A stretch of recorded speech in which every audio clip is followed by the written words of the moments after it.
Hey les bambing, j'espère que vous allez bien, en tout cas moi ça va nickel. On se retrouve pour une vidéo sur le 24 mai avec beaucoup de compétitions de la Liga et de la Serie A pour finir cette saison, la 38e journée et également des finales de la Coupe de France, de la Coupe d'Allemagne et également la finale de la Championship pour accéder à la Première Ligue. Nous aurons en Liga le Betis de Séville, mais c'est ce soir déjà contre Valence.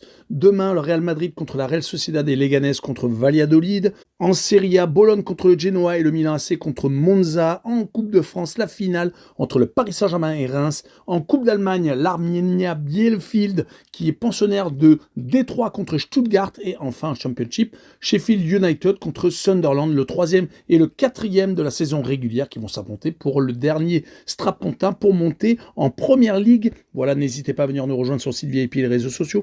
Tout est à l'écran et en description. N'hésitez surtout pas à mettre vos pronostics, vos critiques positives ou négatives, votre petit pouce qui va bien pour faire monter la vidéo le plus haut possible. Et n'oubliez pas de nous rejoindre.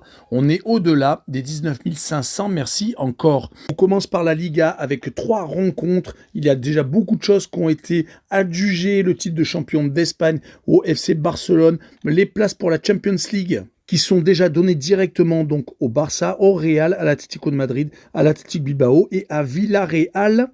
Le Betis est malheureusement 6e. Ils pourront accéder à l'Europa League via le championnat, voire, bien entendu, la C4, car ils vont jouer bientôt la finale donc de l'Europa League, conférence contre Chelsea. Mais on va y revenir. En fin de classement, Leganés, Las Palmas et Valladolid sont malheureusement pour l'instant relégués en Liga 2, mais il y a encore de l'espoir pour Leganés, qui n'a que 2 points de retard sur l'Espagnol de Barcelone.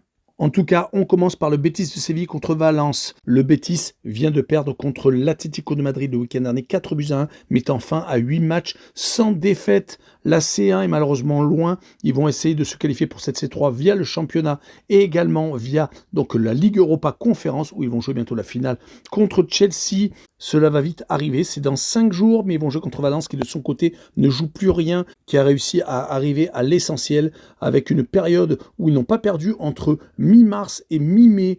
Ils avaient, rappelons-le, réussi à s'imposer au Real Madrid, mais depuis ces 2 défaites consécutives. En tout cas, sur ce match-là, je verrai un but partout avec le Omnobet et le match non remboursé. C'est victoire du Betis de Séville avec une cote à 1,85. On poursuit avec le Real Madrid contre la Real Sociedad. Le Real vient de gagner ses 2 derniers matchs, mais cela ne sert plus à rien. Ils ont 4 points de retard sur les Catalans et ont plus qu'un match à disputer. Il y a encore peut-être pour Mbappé l'occasion d'augmenter son record de buts pour sa première année, qui a même été au-delà du record de Ronaldo, qui était vraiment la référence jusqu'à maintenant. En tout cas, 3 victoires sur les 4 derniers matchs. C'est plutôt intéressant. Ils vont jouer contre la Real Sociedad, qui a finalement fini dans le ventre mou du classement à la 11e place. Ils n'ont plus rien à jouer sur les 5 derniers matchs. Une seule victoire, c'était le week-end dernier contre Gérone. Sinon, 3 défaites quand même et un petit match nul. C'était contre l'Athletic Bilbao.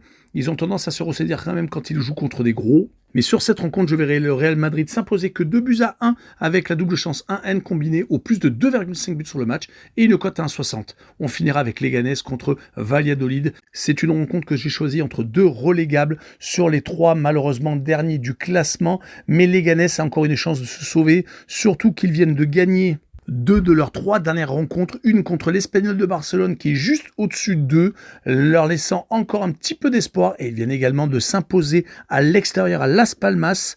Sur les 5 dernières rencontres, il y a tout de même 2 victoires, 2 nuls et un revers, c'était à Villarreal. Ils vont jouer en plus contre le dernier qui n'a plus rien à jouer, qui enchaîne les défaites pour finir cette saison. Il faut remonter au 28 février contre Las Palmas où ils avaient fait un but partout pour ne plus trouver trace de défaite depuis ces 11 revers consécutifs. C'est pour cette raison que je verrai Leganés s'imposer 2-0 avec le 18e qui a un handicap de moins 1,5 but sur le match. Il faut qu'il y ait 2 buts d'écart et une cote à 1,92.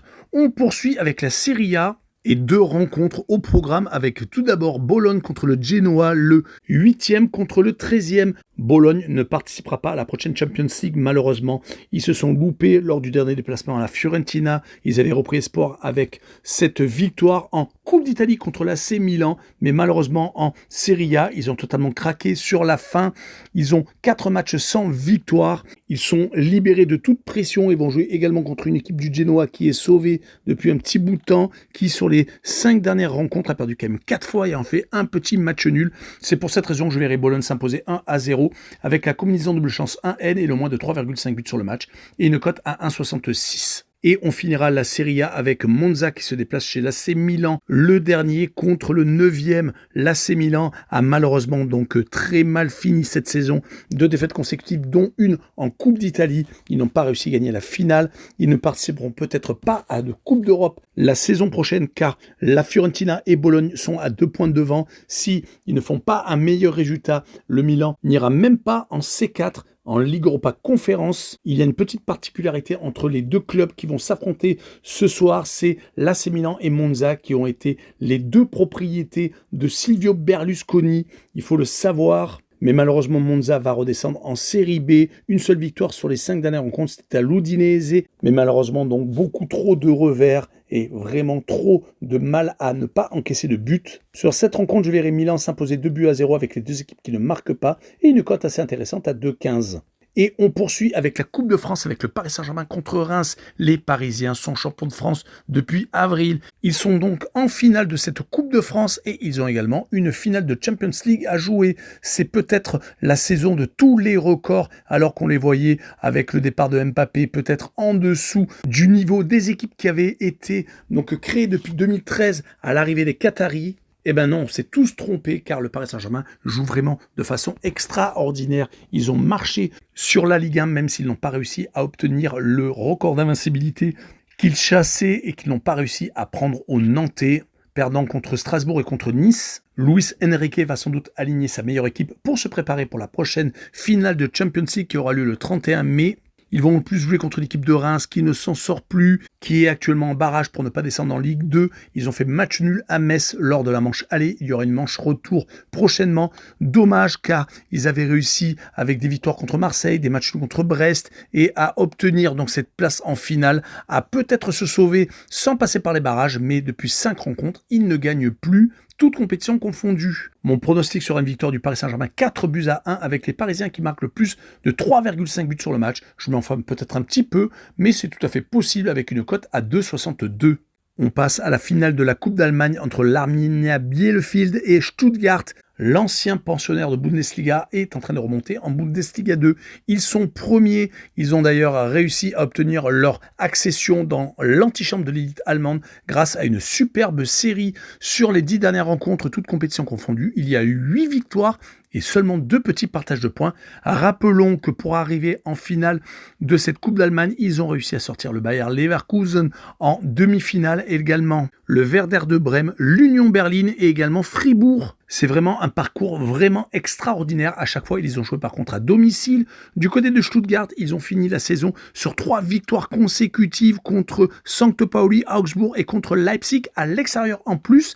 Ils n'ont malheureusement pas réussi à se qualifier via le championnat à une Coupe d'Europe. Donc il va falloir absolument gagner cette édition. Et sur ce match-là, je verrai gagner 2-1. Mais je verrai les 2 équipes qui marquent car l'Arminia Bielefeld a toujours trouvé le chemin défilé et je verrai une cote à 1,67. On finira avec Sheffield United contre Sunderland. C'est la finale donc à Wembley de la Championship pour l'accession à la Premier League. Sheffield United a réussi à finir 3e de la saison régulière alors que Sunderland a fait 4e, malheureusement beaucoup trop loin des 2 premières places où il y a eu Leeds et Burnley qui ont réussi à accéder directement à l'élite anglaise. Sheffield United est quand même beaucoup mieux que Sunderland, même si pour accéder à cette finale, Sheffield est sorti vainqueur de leur affrontement contre Bristol City, gagnant l'aller-retour. Du côté de Sunderland, ils ont gagné à la dernière minute à Coventry lors de la manche aller, réussissant à faire match nul, 1 but partout au match retour, mais ils perdaient 1-0 après 90 minutes pour finalement s'imposer dans le tout dernier moment de la prolongation à la 122e minute. Sunderland n'a plus accédé à la Première Ligue depuis très longtemps. On peut suivre leurs exploits sur Netflix car ils ont eu une série à leur nom. Depuis, ils ont été rachetés par le fils Dreyfus qui a une part dans l'Olympique de Marseille. Ils ont un entraîneur qui est français, Régis Lebris. Ils ont des joueurs français, Isidore et également Lefebvre. Donc j'aurais peut-être un penchant pour eux, mais malheureusement, ils vont jouer contre une équipe de Sheffield qui a donc 3 victoires et 1 nul sur les 4 dernières rencontres, qui est peut-être un peu plus favori. Et je verrai une victoire 1-0, donc du 3e de la saison régulière, avec le draw no bet et le pari remboursé si match nul, et une cote 1,63. Voilà, on en a fini avec cette vidéo. N'hésitez pas à venir nous rejoindre. Ciao les bambins!